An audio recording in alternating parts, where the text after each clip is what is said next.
the seasons. It gets cold in the winter. Flowers bloom in the spring.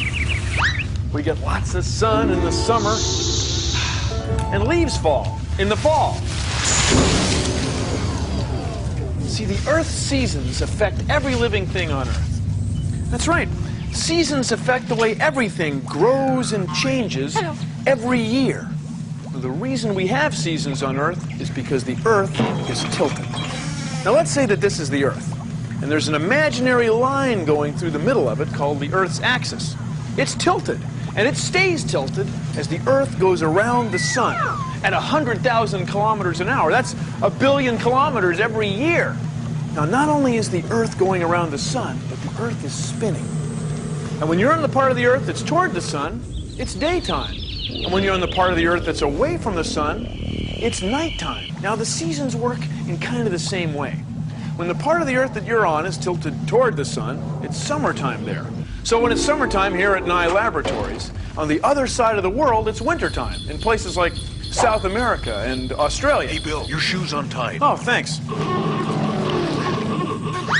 Then, when the part of the Earth that we're on is tilted away from the sun, it's wintertime here. And it's summertime on the other side of the world. Isn't that wild? All because the Earth's axis is tilted. That's the reason for the seasons. Why are the North and South Poles the coldest places on the Earth?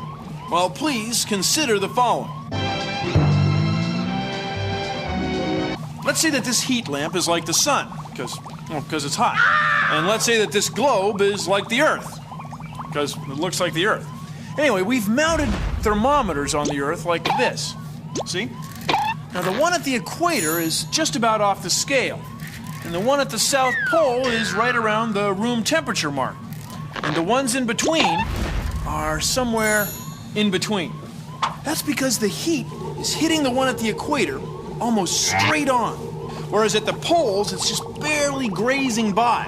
And then somewhere in between, well, it's somewhere in between. You see, it's not that the equator is closer to the heat.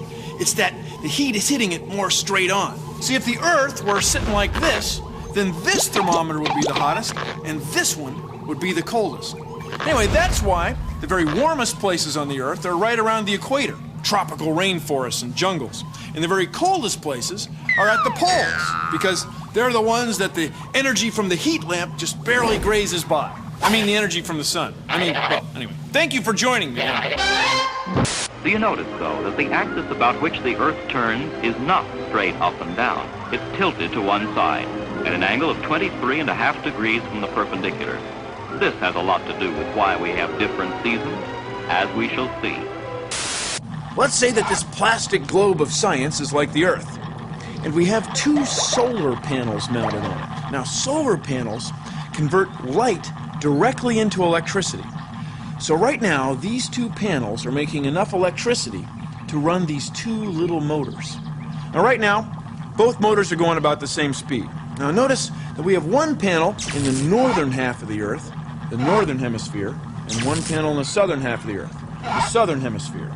They're both receiving about the same amount of light. But let's say it's summer here at Nye Laboratories in the northern half of the Earth, the northern hemisphere. That means that the Earth would be tipped toward the sun about like...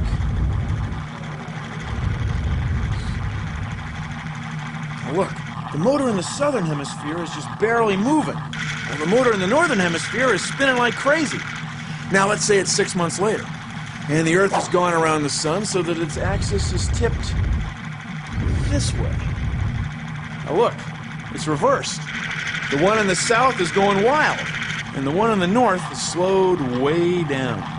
See, what that means is that this panel in the southern hemisphere is receiving more light, more energy from the sun than the one in the northern hemisphere. It's just like the Earth's seasons, right here with the solar panel plastic globe of science. Using a flashlight, you can see for yourself that direct rays are concentrated on a smaller area than slanted rays. This is why direct rays produce more heat.